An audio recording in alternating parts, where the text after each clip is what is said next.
जय हिंद मेरे प्यारे बच्चों, आप सभी को नमस्कार। तो आज के इस वीडियो में हम लोग क्लास 10th का सेकेंड चैप्टर मैथ का है, जिसका नाम है बहुपद, यानी इंग्लिश में कहते हैं उसको पॉलिनोमियल।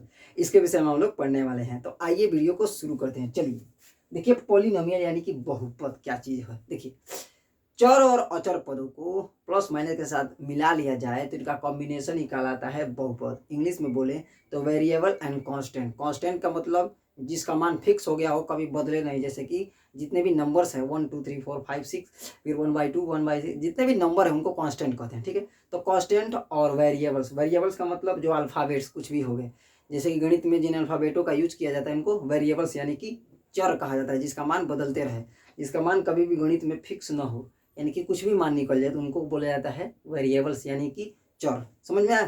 तो वेरिएबल्स एंड कांस्टेंट, इन्हीं का प्लस माइनस के साथ कॉम्बिनेशन ही कहलाता है बहुपद।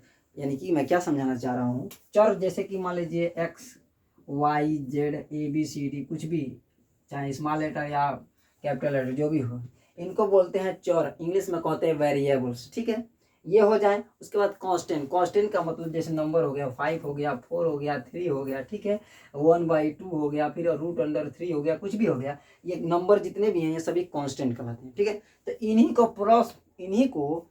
को प्लस माइनस के साथ एक साथ ले लिया जाए, इकट्ठा कर लिया जाए, तो इनका कॉम्बिनेशन ही कहलाएगा बहुपद। लेकिन कैसे? कुछ इस प्रकार से, आइए दिखाते हैं आपको।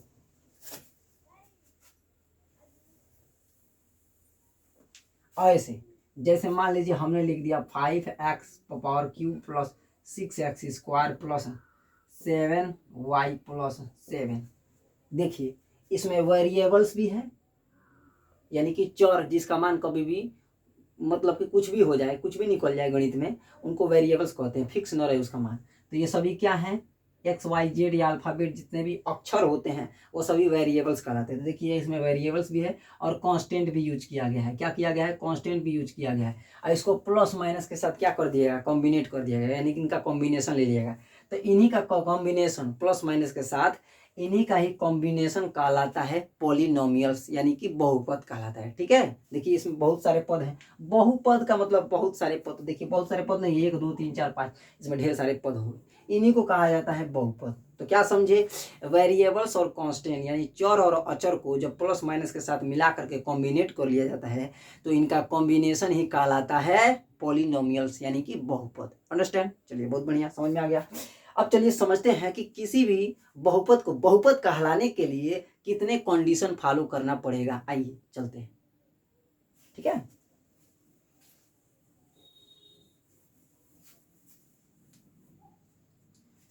तो किसी भी पॉलिनोमियल्स को यानी बहुपद को बहुपद कहलाने के लिए 2 कंडीशन फॉलो करना पड़ेगा। फर्स्ट कंडीशन, पहला, अपने नोटबुक में उतार लीजिए। पहला कंडीशन क्या है कि जो भी पॉलिनोमियल दिखाई दे रहा है और उसमें जिस भी वेरिएबल्स का यूज किया गया है, चाहे एक वेरिएबल यूज किया गया हो या 2 वेरिएबल यूज करके उस बहुपद को बनाया गया हो, ठीक है, कितना हो भी बहुपद रहे, ठीक है, तो उस पे जो वेरिएबल उसमें यूज किया गया है उस वेरिएबल पर जो एक्सपोनेंट होना चाहिए, एक्सपोनेंट का मतलब जो उसके सर के ऊपर घात हो, वह घात हमेशा होल नंबर होना चाहिए। यानी कि मैं क्या समझाना चाह रहा हूँ, जैसे मान लीजिए यह हो गया एक polynomial x² plus 5x plus 6, इसमें एक के को वेरिएबल यूज किया गया है, वह है x, ठीक है, और कांस्टेंट भी यूज किया गया है, इनका कॉम्बिनेशन ले लिया गया है, तो यही कहलाएगा बहुपद यानी पॉलिनोमियल। लेकिन इसको पॉलिनोमियल कहलाने के लिए 2 कंडीशन फॉलो करना था। तो पहला कंडीशन क्या था कि जो भी वेरिएबल यूज किया गया हो उस पे जो घात होना चाहिए यानी कि एक्सपोनेंट, वह हमेशा होल नंबर होना चाहिए। होल नंबर का मतलब क्या हुआ? 0 1 2 3 4 करते करते इनफाइनाइट तक जाइए। इन्हीं नंबर्स में से कोई नंबर इस चर के ऊपर यानी वेरिएबल्स के ऊपर होना चाहिए। ठीक है, अगर ये इनमें से हैं तो अभी यह पॉलिनोमियल कहलाएगा। तो पहला कंडीशन देख रहे हैं फॉलो कर रहा है, यानी कि यह बहुपद है। दूसरा कंडीशन क्या? दूसरा कंडीशन देख रहे हैं वेरिएबल्स के ऊपर क्या है? होल नंबर है, तो यह बहुपद है। ठीक है, दूसरा कंडीशन क्या है? उतार लीजिए कॉपी में, अपने नोटबुक में यानी कि फेयर कॉपी में उतार लीजिए। दूसरा कंडीशन क्या है? दूसरा कंडीशन यह है कि कोई भी वेरिएबल जो है डिनोमिनेटर यानी कि हर के नीचे यानी हर में नहीं होना चाहिए। अंडरस्टैंड। पर दूसरा कंडीशन क्या, दूसरा कंडीशन यह है कि कोई भी चर, चर मतलब वेरिएबल, डिनोमिनेटर में नहीं होना चाहिए, यानी कि हर में नहीं होना चाहिए। कैसे, आइए दिखाते हैं। जैसे मान लीजिए हमने लिख दिया 7y³ प्लस 8y² प्लस 6 या 5y प्लस 8, ठीक है। अगर हमने क्या कर दिया, इसके नीचे एक हमने वेरिएबल दे दिया, चाहे स्क्वायर या कुछ भी, ठीक है। अगर नीचे वेरिएबल आ गया तब यह बहुपद नहीं कहा जाएगा, काट दिया जाएगा, ठीक है। मान लीजिए y से y कट गया, फिर भी एक y नीचे बचा ना, तो डिनोमिनेटर में y या फिर कोई भी वेरिएबल्स हो, कोई भी वेरिएबल्स, y ही नहीं, ये तो y में है ना, कोई भी वेरिएबल्स डिनोमिनेटर में नहीं होना चाहिए। अंडरस्टैंड। अगर डिनोमिनेटर में कोई वेरिएबल दिख गया, काटने पीटने के बाद भी अगर दिख गया कि वेरिएबल डिनोमिनेटर में है, तो जिसमें वह वेरिएबल यूज किया गया है वह पूरा का पूरा बहुपद नहीं कहलाएगा, पॉलिनोमियल नहीं कहा जाएगा। अंडरस्टैंड। चलिए, यानी कि किस रूप में बहुपद हमेशा होना चाहिए, तो इस रूप में जो आप पहला देख रहे हैं, ओ सॉरी, हाँ, इसके लिए हमने बना दिया है कि किस रूप में बहुपद दिखना चाहिए। तो इस रूप में बहुपद यदि हो, पहला क्या, वेरिएबल भी यूज किया गया हो और उसमें कांस्टेंट भी यूज किया गया हो, प्लस माइनस के साथ कॉम्बिनेट कर लिया गया। तो पहला कंडीशन क्या कि उस पर, उसमें जो वेरिएबल है उसके ऊपर जो घात होना चाहिए वो हमेशा होल नंबर्स होना चाहिए। होल नंबर्स में कुछ भी आ सकता है, 1 2 3 4 5, कुछ भी, 0 कुछ भी हो सकता है, ठीक है। तो वह होना चाहिए। और दूसरा कंडीशन, कोई वेरिएबल डिनोमिनेटर में नहीं होना चाहिए। तो हम देख रहे हैं इसमें कि जो वेरिएबल यूज किया गया है, यानी एक्स में इसको बनाया गया है, ठीक है। तो एक्स में इस बहुपद को बनाया गया, इस पॉलिनोमियल को बनाया गया, देख रहे हैं कि एक्स का पावर जो है वो हमेशा क्या है, होल नंबर है, होल नंबर है। दूसरा कंडीशन देख रहे हैं एक्स डिनोमिनेटर में नहीं है, किसी के भी नीचे नहीं है, इसलिए यह एक बढ़िया तरीका सा बहुपद है, ठीक है। समझ में आया। चलिए अब आगे बढ़ते हैं।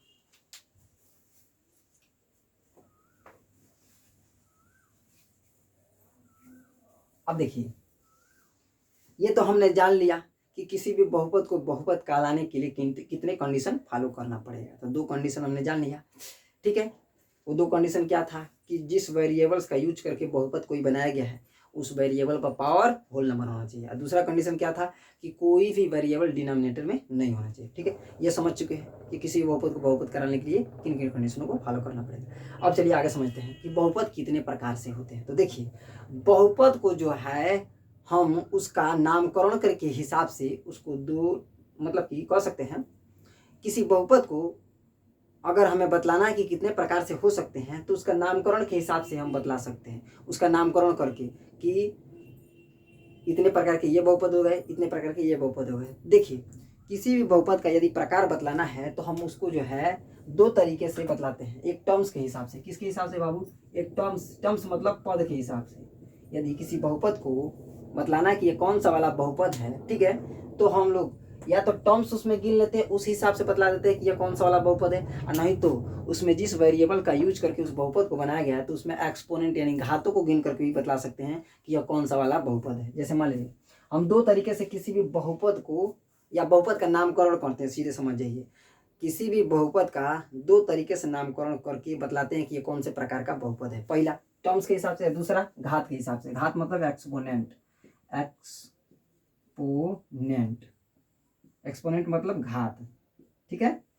तो 2 तरीके से हम बहुपद का प्रकार बतलाते हैं, एक घात के हिसाब से और एक टर्म्स यानी कि पदों के हिसाब से। तो ध्यान से समझिएगा। देखिए, यदि किसी पॉलिनोमियल में देखा जा रहा है सारा कंडीशन फॉलो करने के बाद, ठीक है, देखा जा रहा है कि उसमें केवल और केवल एक ही टर्म्स है, तो टर्म्स के हिसाब से भी उस बहुपद का नामकरण कर सकते हैं या बतला सकते हैं यह कौन सा वाला बहुपद है। तो यदि एक पद है, कितना पद है, एक पद है, तो उसको बोलेंगे मोनोमियल। उस बहुपद को क्या कहेंगे, मोनोमियल, यानी कि एक पदीय बहुपद। कैसे, ऐसे जैसे मान लीजिए 5x हमने लिख दिया, तो कुल मिलाकर के एक एक पद है, एक ठो ही पद है, इसलिए यह हो जाएगा मोनोमियल। क्या हो जाएगा, मोनोमियल। मोनोमियल मतलब एक पदीय बहुपद, इंग्लिश में कहेंगे मोनोमियल, यन मोनोमियल। इंग्लिश हिंदी में कहेंगे एक पदीय बहुपद। क्या कहेंगे, एक पदीय बहुपद, ठीक है। यह एक पदीय बहुपद हो गया, मोनोमियल हो गया। अगर 2 टर्म्स हो जाए, 2 पद हो जाए, तब उस बहुपद को क्या कहेंगे, टर्म्स के हिसाब से भी बतलाए हैं।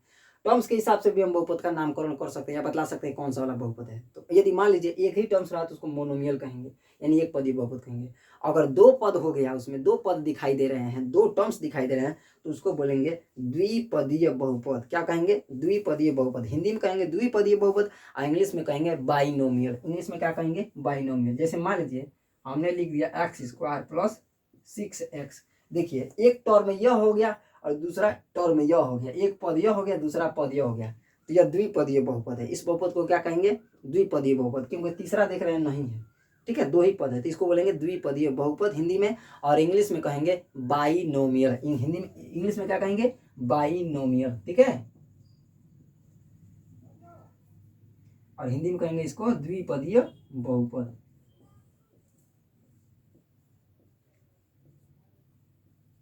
ठीक है, यह हो गया द्विपदीय बहुपद। अगर मान लीजिए तीन ठो टर्म हो जाए तो उसको बोलेंगे त्रिपदीय बहुपद। क्या कहेंगे? त्रिपदीय बहुपद। जैसे कि हमने कह दिया मान लीजिए 4x³ plus 5x² plus 7x। ठीक है, इसमें कितने पद हैं? तीन ठो पद हैं। पहला ये कुल मिला करके एक पद है, ये कुल मिला करके दूसरा पद हो गया, ये कुल मिला करके तीसरा पद हो गया। ठीक है, हम माइनस भी यूज कर सकते हैं। चलिए माइनस भी हमने लगा लिया, चलिए ठीक है, माइनस लगा लिया।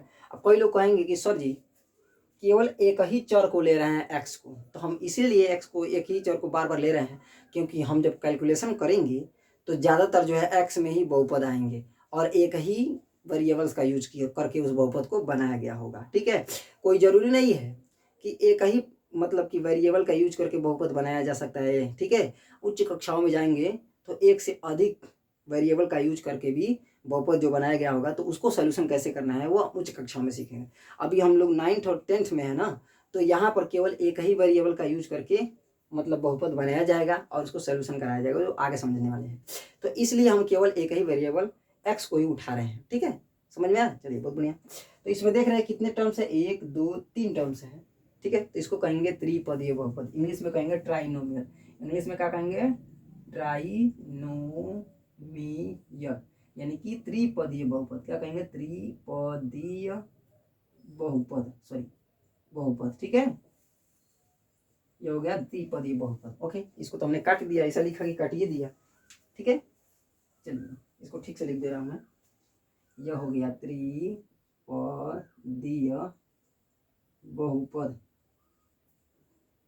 ठीक है, चलिए बहुत बढ़िया, त्रिपदीय बहुपद हो गया यार। चलिए, ये तो हमने टर्म्स के हिसाब से न बतलाया कि टर्म्स गिन करके, पदों को गिन करके बतला सकते हैं कि वह कितना पदी वाला बहुपद है। लेकिन मान लीजिए हमारा इच्छा है कि हम घात के हिसाब से उसका नामकरण करें या घात के हिसाब से उस बहुपद को बतलाएं कि वो, सॉरी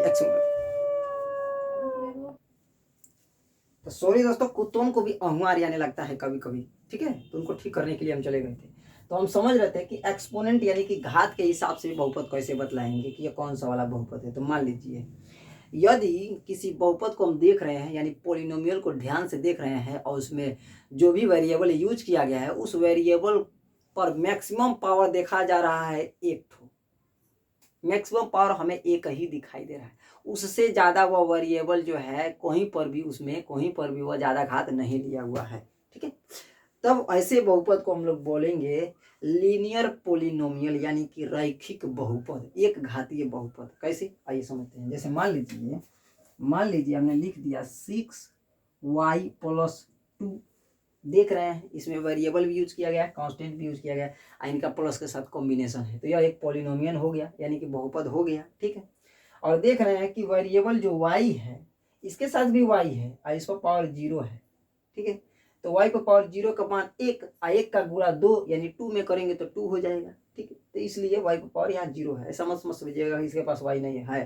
ठीक है, तो देख रहे हैं कि मैक्सिमम पावर कितना है? 1 है। कितना है? 1। तो इसलिए 1 होने के कारण यह पूरा का पूरा पोलिनोमियल जो है वह रैखिक बहुपद यानी कि एक घातीय बहुपद कहलाएगा। ठीक है, इंग्लिश में बोलेंगे लीनियर पोलिनोमियल। क्या कहेंगे? लीनियर पोलिनोमियल, LENEAR, फिर पोलिनोमियल। ठीक है, हमारा इंग्लिश थोड़ा वीक है, देखिएगा। ये लीनियर पोलिनोमियल। ठीक है, पोलिनोमियल तो स्पेलिंग आप देख ही रहे हैं, ये लीनियर पोलिनोमियल हो गया। अंडरस्टैंड? अब मान लीजिए इसी तरह एक और बहुपद हमारे आंखों के सामने आ गया और उसमें उस जो वेरिएबल का यूज करके उस पोलिनोमियल को बनाया गया है, तो उस वेरिएबल पर देखा जा रहा है मैक्सिमम पावर 2। तो वैसे पोलिनोमियल को क्या कहा जाएगा? द्विघातीय बहुपद। क्या कहेंगे? द्विघातीय बहुपद। इंग्लिश में कहेंगे क्वाड्रेटिक पोलिनोमियल। Quadratic polynomial. ऐसे जैसे मान लीजिए हमारे सामने एक ऐसा पोलिनोमियल आ गया, जैसे मान लीजिए हमने ऐसे लिख दिया x² प्लस 5x माइनस 6। तो देख रहे हैं वेरिएबल क्या यूज किया गया है? x। x में बहुपद है। यह किस में बहुपद है? x में बहुपद है। कभी कभी इस पोलिनोमियल को ससुरा ऐसे लिख देता है p इंटू एक्स। इसका मतलब मैंने पी एक्स बराबर कह देता है ऐसा। इसका मतलब यह होता है, चकमंदी नहीं होना है, मतलब चकचानी कंफ्यूज नहीं होना है। इसका मतलब यह होता है कि polynomial into x. P x बराबर, पी एक्स का मतलब होता है पोलिनोमियल इंटू एक्स, यानी कि एक्स में बहुपद। समझ गया? हाँ, इसमें कंफ्यूजन मत होइएगा। तो कभी कभी किसी बहुपद को पी एक्स बराबर लिख देता है, कभी जी एक्स बराबर लिख देता है, कभी टी एक्स बराबर लिख देता है। इसका मतलब वो सीधे सीधा यह बतलाना चाहता है, इस कोष्टकवा में कुछ वेरिएबल को रख करके सीधे सीधे यह बतलाना चाहता है कि उसी वेरिएबल में यह बहुपद बनाया गया। अंडरस्टैंड? चलिए समझ आ गया। तो मान लीजिए हमारे आंखों के समक्ष एक ऐसा पोलिनोमियल आ गया। देख रहे हैं कि इसमें वेरिएबल यूज किया गया है क्या? एक्स। ठीक है। और इस एक्स पर पावर मैक्सिमम देख रहे हैं कितना है जी? 2 है। कितना है? 2 है। तो ऐसे पोलिनोमियल को बोलते हैं क्वाड्रेटिक पोलिनोमियल। क्या कहते हैं? क्वाड्रेटिक पोलिनोमियल, यानी द्विघातीय बहुपद। इंग्लिश में कहेंगे क्वाड्रेटिक। QUAD TRIC। क्वाड्रेटिक आगे लिख देंगे पोलिनोमियल। अंडरस्टैंड? Quadratic polynomial. ठीक है। तो यह द्विघातीय बहुपद है। कैसा बहुपद है? द्विघातीय बहुपद। हिंदी में लिख सकते हैं एक घाती, इसको कह सकते हैं हम लोग रैखिक बहुपद या एक घातीय बहुपद। ठीक है। यह हो गया रैखिक बहुपद। ठीक है, बहुपद। अंडरस्टैंड? और यह हो जाएगा द्विघातीय बहुपद। क्या हो जाएगा? द्विघातीय बहुपद या द्विघात बहुपद। अंडरस्टैंड? चलिए, बहुत बढ़िया, बहुत होशियार बच्चे हैं। यह हो गया द्विघात बहुपद। अब मान लीजिए इसी तरह से हमारे आंखों के समक्ष एक ऐसा बहुपद दिखाई दे रहा है जिसमें जिस वेरिएबल में वह बहुपद बनाया गया है उस वेरिएबल पर मैक्सिमम एक्सपोनेंट यानी मैक्सिमम घात देखा जा रहा है 3। तो वैसे पोलिनोमियल को बोलते हैं क्या हम लोग जी? यह हो गया लीनियर या क्वाड्रेटिक। और वैसे बहुपद को बोलते हैं त्रिघात बहुपद। क्या बोलते हैं? त्रिघात बहुपद। यानी क्या बोलते हैं इंग्लिश में? Linear quadratic. एंड उसको बोलते हैं हम लोग क्यूबिक पोलिनोमियल। क्या कहते हैं? Cubic polynomial. जैसे मान लीजिए हमारे समक्ष एक ऐसा बहुपद आ गया, जैसे मान लीजिए जी एक्स बराबर या जी वाई जी जेड, कुछ भी कर सकते हैं। जैसे मान लीजिए जेड में बहुपद बनाया गया है तो जी एक्स जी जेड भी बोल सकता है। कहने का मतलब क्या है, वो आगे वाले पर ध्यान मत दीजिएगा, नीचे अंदर वाले को देखिएगा। इसका कहने का मतलब यह होता है कि जो बहुपद आगे देखोगे उसी में बनाया गया है। अगर जेड यहाँ पे लिखा है तो इसका मतलब अगला जो हमारे सामने बहुपद आएगा वह जेड में बनाया गया होगा। ठीक है। तो मान लीजिए एक हमारे समक्ष एक ऐसा बहुपद है जी जेड बराबर, मान लीजिए लिख दिया गया जेड क्यू प्लस 5Z, इसको जेड कहेंगे, ये जेड है, Z square plus 6Z plus 8। ठीक है। देखिए ध्यान से, यह जेड है, यह भी जेड है। ठीक है। इसको ठीक से हम थोड़ा बना दें। ओके, दिखाई दे रहा है ना? यह जेड है। अंडरस्टैंड? देखिए, तो जेड पर मैक्सिमम पावर देख रहे हैं कितना है जी? 3 है। यह जेड में पोलिनोमियल को बनाया गया। किस में बनाया गया? जेड में पोलिनोमियल को बनाया गया। ठीक है। तो देख रहे हैं ऐसे पोलिनोमियल यानी इस वाले बहुपद में जो वेरिएबल यूज किया गया है वह है जेड है और इस पर मैक्सिमम पावर देख रहे हैं 3 है। तो वैसे बहुपद को हिंदी में कहते हैं त्रिघात बहुपद, इंग्लिश में बोलते हैं क्यूबिक पोलिनोमियल। क्या कहते हैं? Cubic polynomial. इसको इंग्लिश में कहेंगे हम लोग क्यूबिक पोलिनोमियल। ये CUBIC, cubic polynomial. Understand? Hindi में कहेंगे त्रिघात बहुपद। क्या कहेंगे? त्रिघात बहुपद। ठीक है। तो इस तरीके से हमने जो है बहुपदों के विषय में समझ लिया कि कितने हिसाब से बहुपद हमारे समक्ष आ सकते हैं। तो उनका नामकरण 2 तरीके से कर सकते हैं, टर्म्स के हिसाब से और घातों के हिसाब से। तो घातों के हिसाब से भी बहुपद हम बतला सकते हैं कौन सा वाला बहुपद है, और टर्म्स के हिसाब से भी बतला सकते हैं कि ये कौन सा वाला बहुपद है। ठीक है। तो इतने प्रकार के बहुपद होते हैं। टर्म्स के हिसाब से कौन कौन हो गया? मोनोमियल, बाइनोमियल एंड ट्राइनोमियल, यानी कि एक पदीय बहुपद, द्विपदीय बहुपद, त्रिपदीय बहुपद, ठीक है। और एक्सपोनेंट के हिसाब से बहुपद भी 3 प्रकार से हो सकते हैं। कितना? एक रैखिक बहुपद, द्विघात बहुपद और त्रिघात बहुपद। चतुर्थघात बहुपद भी होता है, उसके विषय में हमें नहीं पढ़ना है। हमारे आंखों के समक्ष जो है केवल और केवल कभी रैखिक बहुपद आएगा, द्विघात बहुपद आएगा और त्रिघात बहुपद आएगा। अंडरस्टैंड? केवल जो है हमारे आंखों के समक्ष 3 पदीय बहुपद, मैक्सिमम से मैक्सिमम 3 पदीय बहुपद आएंगे हमारे आंखों के सामने। और वो तीनों पदीय बहुपद में कभी एक घातीय बहुपद हो सकता है, कभी द्विघात बहुपद हो सकता है, कभी त्रिघात बहुपद हो सकता है। इस पर ध्यान मत दीजिए, यहाँ ध्यान दीजिए। यहाँ मैं क्या समझाना चाह रहा हूँ, हमें जो है केवल रैखिक बहुपदों के विषय में पढ़ना है, द्विघात बहुपदों के विषय में पढ़ना है और त्रिघात बहुपदों के विषय में पढ़ना है। यानी कि हमारे आंखों के समक्ष जो है बहुपद आएंगे तो या तो रैखिक हो सकते हैं, यानी एक घातीय बहुपद हो सकता है, या द्विघात बहुपद हो सकता है, या त्रिघात बहुपद हो सकता है। अंडरस्टैंड? ठीक है। Linear, quadratic and cubic polynomials के विषय में हम लोगों को क्या करना है? पढ़ना है। अब चलिए समझते हैं कि आखिर पढ़ना क्या है इस चीज़ में। चलिए पहले इसको हम लोग इरेज कर देते हैं। तो आप इस वीडियो को रोक देना, तो आप लोग कहेंगे कि इरेज करने में कितना टाइम लगा दिया। तो चलिए समझते हैं कि आखिर हमें इस चैप्टर में पढ़ना क्या है। तो देखिए, हमारे आंखों के समक्ष जो है रैखिक बहुपद आएंगे यानी कि लीनियर पॉलिनोमियल आएंगे, द्विघात बहुपद यानी कि क्वाड्रेटिक पॉलिनोमियल आएंगे और त्रिघात बहुपद यानी कि क्यूबिक पॉलिनोमियल आएंगे। अंडरस्टैंड? अब करना क्या है कि इन पॉलिनोमियल का हमें फैक्टराइजेशन करना है। फैक्टराइजेशन करने का मतलब इनको गुणा के रूप में खंडित करेंगे, गुणनखंड करेंगे, गुणा के रूप में तोड़ेंगे। ठीक है, गुणा के रूप में तोड़ करके चिपका के दिखला देंगे, बस यही करना है।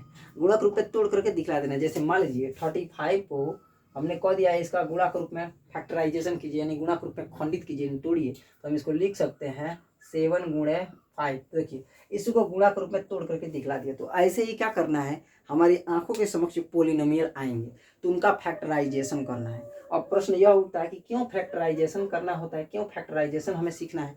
तो देखिए फैक्टराइजेशन जो है हमें उसमें जिस वेरिएबल का यूज करके उस पॉलिनोमियल को बनाया गया होगा उस वेरिएबल का मान निकालने में काम देगा। कहने का मतलब, मान लीजिए हमारे समक्ष एक पॉलिनोमियल है, हमने लिख दिया x² + 5x + 6। ठीक है, तो हमारे समक्ष एक पॉलिनोमियल है। अंडरस्टैंड? देख रहे हैं, बढ़िया तरीके से देख रहे हैं।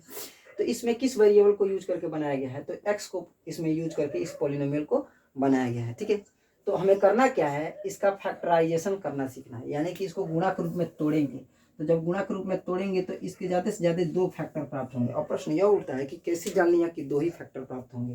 तो देखिए, जितना मैक्सिमम पावर वेरिएबल के ऊपर उसमें होगा किसी भी पॉलिनोमियल में, जिस वेरिएबल का यूज करके वो पॉलिनोमियल बनाया गया है, यानी वो बहुपद बनाया गया है, तो उस वेरिएबल पर देखेंगे मैक्सिमम पावर कितना है। तो देख रहे हैं कितना है, 2 है। तो इसका मैक्सिमम से मैक्सिमम 2 फैक्टर्स प्राप्त होंगे। ठीक है, और जब फैक्टर्स इसका कर लेंगे तब हमें जो है यही फैक्टर जो है हेल्प करेंगे इस वेरिएबल का मान निकालने में। यानी कि कुल मिलाकर के बतलाऊं तो इस चैप्टर में हमें किसी भी पॉलिनोमियल का फैक्टराइजेशन करना सीखना है और जिस वेरिएबल का यूज करके उस पॉलिनोमियल को बनाया गया होगा उस वेरिएबल का मान निकालने को सीखना है। ठीक है, तो याद रखिएगा, जिस भी पॉलिनोमियल का हमें फैक्टराइजेशन करना होता है तो याद रखिएगा उस वेरिएबल पर जितना मैक्सिमम पावर होगा उतना ही फैक्टर उसके होंगे और उतना ही उसके मान निकलेंगे। क्या समझ में आया? जितना उस पर मैक्सिमम पावर देखने को मिलेगा उतना ही उसके फैक्टर होंगे। जैसे यहाँ पर मैक्सिमम पावर 2 है तो इसके 2 फैक्टर होंगे। ठीक है, तो जितना उसके फैक्टर होंगे उतना ही उस वेरिएबल का मान भी निकलेगा, यानी उतना ही उसका मान निकलेगा। जैसे इस पर पावर 2 है तो इस x का 2 मान होगा। कितना मान होगा? 2 मान होगा। 2 फैक्टर निकल गया, तो 2 फैक्टर के हेल्प से हम लोग जो है इस वेरिएबल का मान निकालेंगे तो 2 मान हमें मिलेंगे। समझ में आया? चलिए समझिए, बहुत बढ़िया। अब याद रखिएगा, कभी कभी जो है ये दोनों मान एक जैसे भी आ जाएंगे तो वहाँ कंफ्यूज होने की जरूरत नहीं है। कभी कभी एक जैसे भी आ जाते हैं तो कह सकते हैं कि इस बहुपद में, यानी कोई मान लीजिए यही बहुपद होगा तो कह सकते हैं कि इस बहुपद में एक ही इसका मान है। ठीक है, हाँ, तो वहाँ कंफ्यूज होने की जरूरत नहीं है। तो जितना मैक्सिमम पावर होगा उतना ही फैक्टर उसका कर पाएंगे हम लोग और उतना ही उस वेरिएबल का मान निकाल पाएंगे। ठीक है, कभी कभी तीनों के तीनों, जैसे मान लीजिए 3 घात है तो तीनों के तीनों एक जैसे आ जाएंगे, कभी कभी दोनों एक जैसे आ जाएंगे, कभी कभी तीनों अलग अलग आएंगे, दोनों अलग अलग आएंगे। अंडरस्टैंड? चलिए बहुत बढ़िया। अब हमें इस चैप्टर में जो है बहुपद का फैक्टराइजेशन सीखना है और क्या सीखना है, वेरिएबल का मान निकालना सीखना है। ठीक है, तो अब जो है हम लोग नेक्स्ट वीडियो में समझेंगे कि फैक्टराइजेशन कैसे करते हैं और कैसे एक्स का मान निकालते हैं। समझ में आ गया? हाँ, तो यहाँ समझिए पहले। मान लीजिए यह है हमारा x square plus 5x plus 6। तो इसका जब फैक्टर करेंगे, क्या करेंगे हम लोग, फैक्टर करेंगे तो 2 फैक्टर प्राप्त होंगे। तो 2 इसके भी क्या निकलेंगे, मान भी निकलेंगे। ठीक है, तो दरअसल हम इसमें यह समझाना चाह रहा हूँ, क्या समझाना चाह रहे थे जी, अभी भूल गए हम जी। तो इसका हम लोग क्या करेंगे, फैक्टर करेंगे और मान निकालेंगे, एक्स का मान निकालेंगे। हाँ, तो याद रखिएगा, इसके हम जान गए इस पे पावर मैक्सिमम कितना है, 2 है, तो इसको 2 फैक्टर मिलेंगे। ठीक है, तो इसके 2 मान भी निकलेंगे, एक्स के 2 मान निकलेंगे। मान लीजिए एक्स हो गया, एक मान हो गया ए और दूसरा मान हो गया बी। एक्स का मान लीजिए मान हमें मिला, 2 मान मिला, एक मिला ए और एक मिला बी। ठीक है, तो इन दोनों मानों को हम इस बहुपद का जीरो कहते हैं। क्या कहते हैं, जीरो, यानी कि शून्यक कहते हैं। अब ये कौन सा बात आ गया, पहले बात हमने जाना कि इस पर पावर मैक्सिमम 2 है, तो इसके 2 फैक्टर होंगे और उसी के हेल्प से हम लोग जो है एक्स का मान निकालेंगे। आया समझ में? तो जो मान निकलते हैं ना एक्स का, उन्हीं मानों को कहा जाता है इस बहुपद का शून्यक। क्या कहा जाता है, शून्यक। जो वैल्यू एक्स का निकलता है वह वैल्यू कहलाते हैं इस पोलिनोमियल का जीरो। इंग्लिश में कहते हैं जीरो और हिंदी में कहते हैं शून्यक। तो इस बहुपद का शून्यक कहलाएंगे। क्यों शून्यक कहा जाता है, क्यों ये शून्यक कहलाते हैं, इसका कारण यह है कि जब इन दोनों मानों को, मान लीजिए दोनों एक जैसे आ गए या दोनों अलग अलग है, इन दोनों मानों को एक्स की जगह रखेंगे, पहले मान लीजिए ए को रखेंगे तो पूरा मान हो जाएगा जीरो। इसी कारण से जो है इनको शून्यक, यानी शून्यक यानी कि शून्य करने वाले यानी शून्यक कहा जाता है। आया समझ में? तो एक्स का जो भी मान निकलता है उनको हिंदी में कहा जाता है शून्यक, यानी कि जब एक्स के जगह पर एक्स का मान को रख दिया जाता है, ठीक है, तो उस पूरे बहुपद का मान हो जाता है जीरो। कैलकुलेट करके देखेंगे ना, एक्स का मान वहाँ पर रख के देखेंगे ना, तो जीरो हो जाएगा। अंडरस्टैंड? हाँ, तो जो मान निकलते हैं उनको शून्यक कहा जाता है। इंग्लिश में कहा जाता है जीरो ऑफ पोलिनोमियल। जैसे मान लीजिए इस बहुपद का 2 शून्यक हमें निकल गए, ए एंड बी, तो कहेंगे zero of polynomial equals to A and B. ठीक है, जो एक्स के मान होते हैं। ऐसा समझ में? तो यह बहुपद के क्या कहलाते हैं, शून्य कहलाते हैं। समझ में आएगा? चलिए, यही बतलाना था। तो अब हम नेक्स्ट वीडियो में सीखेंगे कैसे फैक्टराइजेशन करते हैं और कैसे एक्स की वैल्यू फाइंड आउट करते हैं। अंडरस्टैंड? चलिए, मिलते हैं नेक्स्ट वीडियो में, तब तक के लिए रसमलाई खाते रहिएगा। जय हिंद, जय भारत।